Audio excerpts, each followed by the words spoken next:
నమస్కారం yes news కు స్వాగతం. నేను మోనిక. ముందుగా వార్తల్లోని ముఖ్యాంశాలు చూద్దాం. పార్టీ నేతలకు ముఖ్యమంత్రి చంద్రబాబు కీలక సూచనలు. ప్రభుత్వం అమలు చేస్తున్న పథకాల అమలుపై జరుగుతున్న తప్పుడు ప్రచారాలను తిప్పికొట్టాలని ఆదేశం. ఆంధ్ర ఆర్థిక వ్యవస్థకు సీఎం చంద్రబాబు పునరుజ్జీవం పోశారన్న మంత్రి లోకేష్. జీఎస్టీ వార్షిక వృద్ధి రేటులో దక్షిణ భారతదేశంలోనే నెంబర్ 1 గా నిలిచిందని వ్యాఖ్య. రోజుకు 25 లక్షల మంది మహిళలు ఉచిత బస్సు సేవలను వినియోగించుకుంటున్నారని తెలిపిన మంత్రి సంధ్యారాణి. ఈ పథకంపై వైసీపీ నాయకులు కడుపు మంటతో ఇష్టం వచ్చినట్లుగా మాట్లాడుతున్నారని మండిపాటు. టీడీపీ పార్టీకు బీసీలు వెన్నెముక లాంటి వారన్న సెంట్రల్ ఎమ్మెల్యే బోండా ఉమా. వెలమ సంక్షేమ సంఘం భవనానికి శంకుస్థాపన చేసిన ఎమ్మెల్యే. తెలుగుదేశం పార్టీ ప్రజాప్రతినిధులు, ముఖ్య నేతలకు పార్టీ అధినేత ఏపీ ముఖ్యమంత్రి చంద్రబాబు నాయుడు కీలక సూచనలు చేశారు. ప్రభుత్వం అమలు చేస్తున్న పథకాలపై జరుగుతున్న తప్పుడు ప్రచారాలను సమర్థవంతంగా తిప్పికొట్టాలని ఆయన ఆదేశించారు. రాష్ట్ర ప్రభుత్వం ప్రతిష్టాత్మకంగా ప్రవేశపెట్టిన సూపర్ 6 పథకాల అమలు తీరు, ప్రజల నుంచి వస్తున్న స్పందనపై ముఖ్యమంత్రి చంద్రబాబు నాయుడు పార్టీ శ్రేణులతో సమీక్ష సమావేశం నిర్వహించారు. ముఖ్యంగా అన్నదాత సుఖీభావ పథకంపై నిర్వహించిన ర్యాలీలు, ప్రచార కార్యక్రమాల వివరాలను అడిగి తెలుసుకున్నారు. ఉచిత బస్సు ప్రయాణ సేవలకు స్త్రీశక్తి పథకం అన్ని ప్రాంతాల్లో ప్రజల నుంచి విశేషమైన స్పందన లభిస్తోందని పార్టీ విభాగాల ప్రతినిధులు ముఖ్యమంత్రి చంద్రబాబుకు వివరించారు. దీనిపై సంతోషం వ్యక్తం చేసిన ముఖ్యమంత్రి ప్రజల్లో పథకాలపై పెరుగుతున్న విశ్వాసం ప్రభుత్వానికి మరింత మేలు చేస్తుందని అన్నారు. ఆర్థిక వ్యవస్థ పునరుజ్జీవం. ఏపీ సీఎం చంద్రబాబు ప్రయత్నాలు ఫలించాయి. సంపద సృష్టిస్తానన్న ఆయన మాట ఇప్పుడిప్పుడే నిజమవుతోంది. గత ఏడాదిగా ఆదాయం పెంపొందించుకునేందుకు గాను ఎన్నో రకాల ప్రయత్నాలు చేశారు. అవి ఎట్టకేలకు సఫలమైనట్లు కనిపిస్తున్నాయి. జూలై నెలలో జీఎస్టీ వసూళ్లలో ఆంధ్రప్రదేశ్ దుమ్ము రేపింది. జీఎస్టీ అమల్లోకి వచ్చిన తర్వాత గతంలో ఎన్నడూ లేని విధంగా ఒక్క జూలై నెలలో భారీగా రాపిడి పెట్టింది ఏపీ ప్రభుత్వం.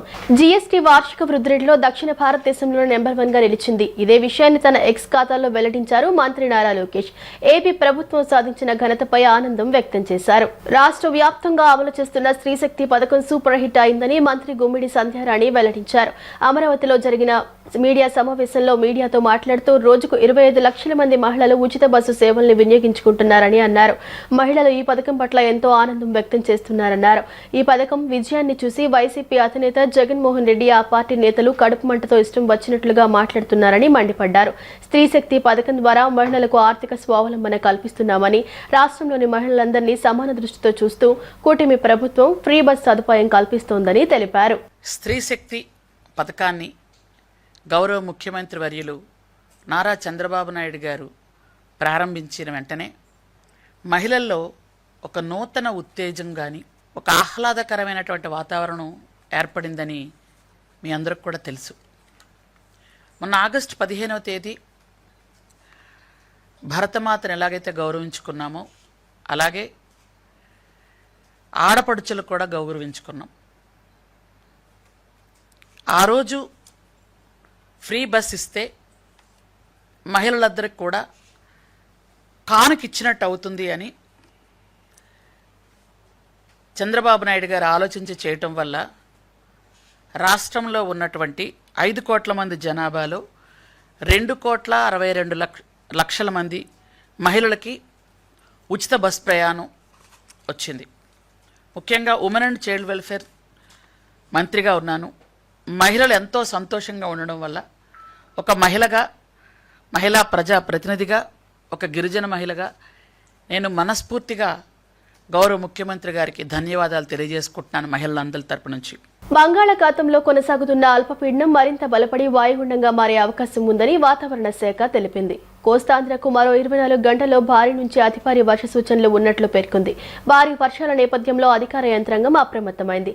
కంట్రోల్ రూమ్లు ఏర్పాటు చేశారు. పలు జిల్లాల్లో ఎల్లో అలర్ట్ జారీ చేసిన అధికారులు మత్స్యకారులు వేటకు వెళ్లొద్దని హెచ్చరించారు. టీడీపీ పార్టీకి బీసీలు వెన్నెముక లాంటి వారని సెంట్రల్ ఎమ్మెల్యే బోండా ఉమామహేశ్వరరావు అన్నారు. తన నియోజకవర్గం వెలమ సంక్షేమ సంఘం భవనాన్ని ఏర్పాటు చేయడం ఆనందంగా ఉందన్నారు. భవన నిర్మాణానికి తన పూర్తి సహాయ సహకారాలు అందిస్తానని భరోసా కల్పించారు. బీసీల సంక్షేమానికి రాష్ట్ర ప్రభుత్వం కట్టుబడి ఉందని సెంట్రల్ నియోజకవర్గ శాసనసభ్యులు ప్రభుత్వ విప్ బోండా ఉమామహేశ్వరరావు అన్నారు. సోమవారం సెంట్రల్ నియోజకవర్గం ఇందిరానాయక్ నగర్లో వెలమ సంక్షేమ సంఘం నూతన భవన నిర్మాణ పనులకు వెలమ పెద్దలతో కలిసి ఆయన శంకుస్థాపన చేశారు. సందర్భంగా మాట్లాడిన బోండా ఉమా టీడీపీ పార్టీ ఎప్పుడూ బీసీలను వెన్నెముకలాగా భావిస్తుందని గుర్తు చేశారు. రాష్ట్ర వ్యాప్తంగా బీసీల అభివృద్ధికి, వారి సంక్షేమానికి ప్రభుత్వం కట్టుబడి పనిచేస్తోందని తెలిపారు. వెలమ సంక్షేమ సంఘం భవనం నిర్మాణానికి తాను పూర్తి సహకారం అందిస్తానని స్పష్టం చేశారు. ఈ భవనం తన నియోజకవర్గంలో ఏర్పాటు చేయడం ఆనందంగా ఉందన్నారు. వెలమ పెద్దలతో తనకున్న అనుబంధం చాలా కాలంగా కొనసాగుతుందని, ఈ భవనం నిర్మాణం ఆ సామాజిక వర్గ అభివృద్ధికి దోహదం చేస్తుందన్నారు. ఈ కార్యక్రమంలో వెలమ సంక్షేమ సంఘం ప్రెసిడెంట్ గంటా శ్రీనివాసరావు, సెక్రటరీ సిరిపురపు కిరణ్ తదితరులు పాల్గొన్నారు. చాలా సంతోషం. ఈరోజు మా వెలమ సంక్షేమ సంఘం పెద్దల ఆధ్వర్యంలో, ముఖ్యంగా వెలమ సంక్షేమ సంఘం ప్రెసిడెంటు మా సోదరుడు గంటా శ్రీనివాసరావు, ఇంకా మిగిలినటువంటి సెక్రటరీ సిరిపురపు కిరణ్ డాక్టర్ గారు, ట్రెజరరు, అలాగే ఇంకో గంటా శ్రీనివాసరావు, అందరూ పెద్దల ఆధ్వర్యంలో ఈ రోజున వెలమ సంక్షేమ సంఘం భవనం నిర్మాణాన్ని ఈరోజు ఇక్కడ ఇందిరానాయక్ నగర్లో మరి శంకుస్థాపన జరిగింది. ఇప్పుడే మా నియోజకవర్గ పెద్దలందరూ కూడా ఇచ్చేసారు. చాలా సంతోషం. బీసీలకి ఎప్పుడు అండగా ఉంటాం. బీసీలకి తెలుగుదేశం పార్టీ ఎప్పుడు కూడా వాళ్ళ సంక్షేమానికి నిర్విరామంగా అండగా ఉంటాం. అలాగే ఈ భవనం సంబంధించి వెలమ సంక్షేమ సంఘం ఆధ్వర్యంలో వెలమ భవనం నిర్మాణానికి కావలసినటువంటి అన్ని రకాలుగా మా అండదండలు, మా సహకారం ఖచ్చితంగా ఉంటుంది. ఎందుకంటే ఈ నియోజకవర్గంలో బీసీలందరూ కూడా తెలుగుదేశం పార్టీకి విజయానికి వాళ్ళ వంతు సహకారాన్ని ఇచ్చారు. అందులో ఇక్కడ ఉన్నటువంటి వెలమ పెద్దలందరూ కూడా మాకు చిన్నప్పటి నుంచి కూడా సన్నిహిత సంబంధాలు ఉన్నటువంటి వాళ్ళు, మా కుటుంబ సభ్యులు వీళ్ళందరూ. కాబట్టి ఈ భవన నిర్మాణంలో స్థానిక శాసనసభ్యుడిగా నా సంపూర్ణ సహాయ సహకారాలు ఉంటాయని తెలియజేసుకుంటూ మా వెలమ సంఘ సోదరులందరికీ, సోదరీమణులకి శుభాకాంక్షలు కూడా తెలియజేస్తాను. వెలమ సంక్షేమ సంఘం విజయవాడ తరపున సెక్రటరీ డాక్టర్ కిరణ్ కుమార్, నేను ప్రెసిడెంట్ గారు అయిన గంటా శ్రీనివాసరావు గారు, ట్రెజరర్ అయిన సరే గంటా శ్రీనివాసరావు గారు, మిగిలిన సంఘ పెద్దలందరూ కూడా ఇక్కడ చేరి మనం వెలమ భవనము నిర్మాణం కోసము ఈరోజు మనం ఇక్కడ శంకుస్థాపన అనేది చేయటం జరిగింది. మనం నెక్స్ట్ ఇయర్ కల్లా ఎట్టి పరిస్థితుల్లో దాన్ని గృహప్రవేశం అయ్యేలోగా అందరి యొక్క ఆకాంక్షలు, దీవెనలు, ఈ మాదిరిగా అందరి యొక్క సంతోషకరమైన ఆలోచనలు అందరితో కూడా చేకూర్చుకొని మన ఫ్యూచర్లో త్వరగా కూడా చేయాలని చెప్పేసి అందరి యొక్క అభిష్టి ఇలాగుందని చెప్పేసి ఈరోజు చేసుకున్న దానికి మన గౌరవనీయులైన మన బోండా ఉమామహేశ్వర గారు, సెంట్రల్ ఎమ్మెల్యే గారు వచ్చి మమ్మల్ని అందరినీ కూడా విష్ చేసి ఆశీర్వదించి ఈ శంకుస్థాపన సందర్భంగా ఆయన యొక్క మొత్తం అంతా కూడా సహాయ సహకారాలు అందిస్తామన్నందుకు పూర్తిగా అంతా కూడా ఇక్కడున్న చిన్న చిన్న విషయాలన్నీ కూడా తెలుసుకుంటూ ఉండి ఎప్పటికప్పుడు మాకు ముందు నుంచి కూడా టచ్లో ఉన్నారు. మేము ఇట్లా చేస్తున్నాను కానీ నేనున్నాను, మీకు ఏమన్నా చిన్న ఇబ్బంది ఉన్నా కూడా నాకు చెప్పండి అని ముందుండి మొత్తం అంతా చెప్పి వెళ్ళినందుకు చాలా సంతోషంగా ఆయనకి మనసావాచ కర్ణ కూడా నమస్కారం చెప్పుకుంటూ అందరి తరఫున కూడా మేము చాలా శుభాకాంక్షలు తెలుపుకుంటూ చాలా సంతోషంగా ఉన్నాం. Thank you so much. Vijayawada నగరంలో అమ్మలగన్న అమ్మ, ముగ్గురమ్మల మూలపుటమ్మ, బెజవాడ కనకదుర్గమ్మ అమ్మవారికి ప్రభ మహోత్సవం కన్నుల పండుగగా నిర్వహించారు.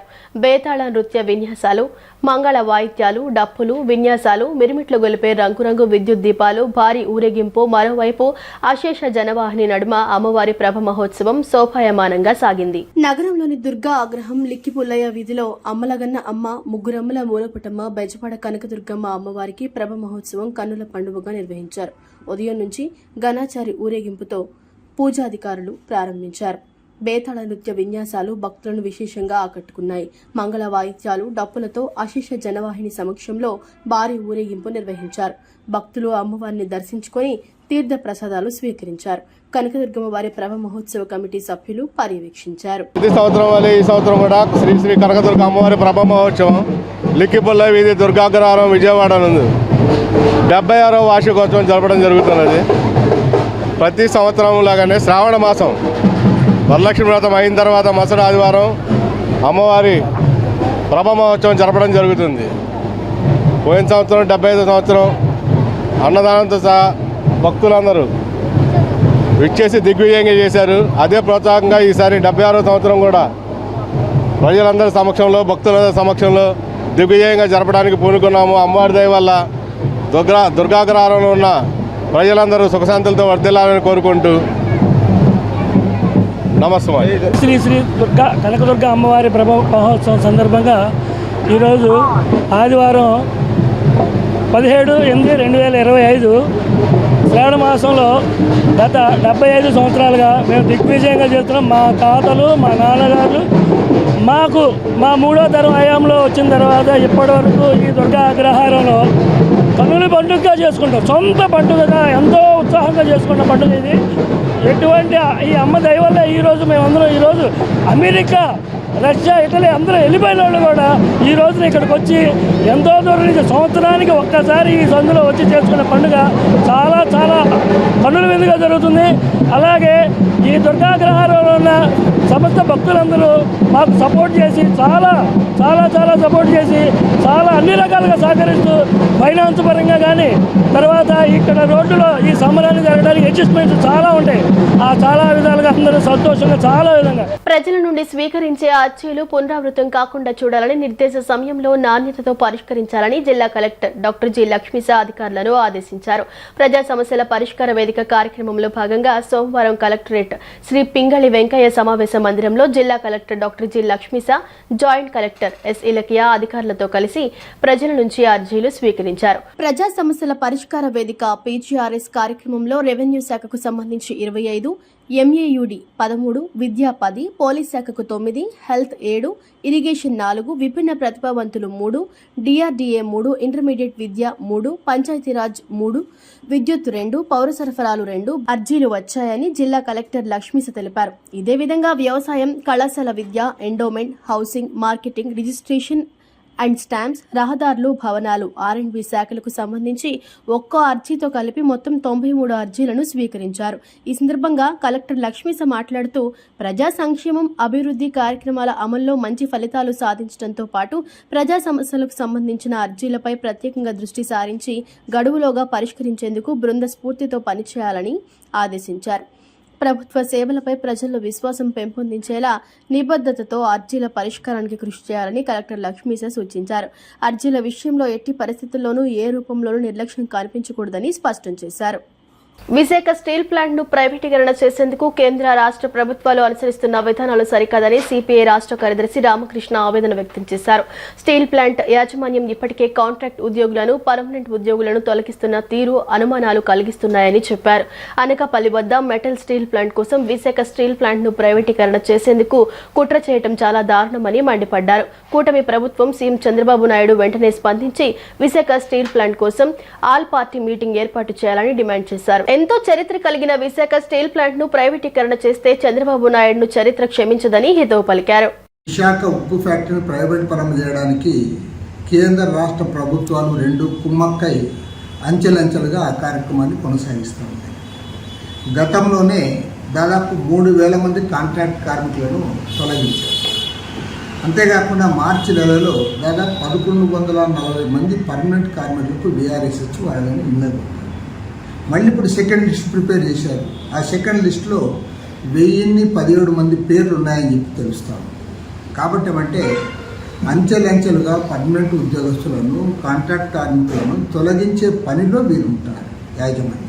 వార్తలు ముగించే ముందు ముఖ్యాంశాలు మరోసారి. పార్టీ నేతలకు ముఖ్యమంత్రి చంద్రబాబు కీలక సూచనలు. ప్రభుత్వం అమలు చేస్తున్న పథకాల అమలుపై జరుగుతున్న తప్పుడు ప్రచారాలను తిప్పికొట్టాలని ఆదేశం. ఆంధ్ర ఆర్థిక వ్యవస్థకు సీఎం చంద్రబాబు పునరుజ్జీవం పోశారన్న మంత్రి లోకేష్. జీఎస్టీ వార్షిక వృద్ధి రేటులో దక్షిణ భారతదేశంలోనే నెంబర్ 1 గా నిలిచిందని వ్యాఖ్య. రోజుకు 25 లక్షల మంది మహిళలు ఉచిత బస్సు సేవల్ని వినియోగించుకుంటున్నారని తెలిపిన మంత్రి సంధ్యారాణి.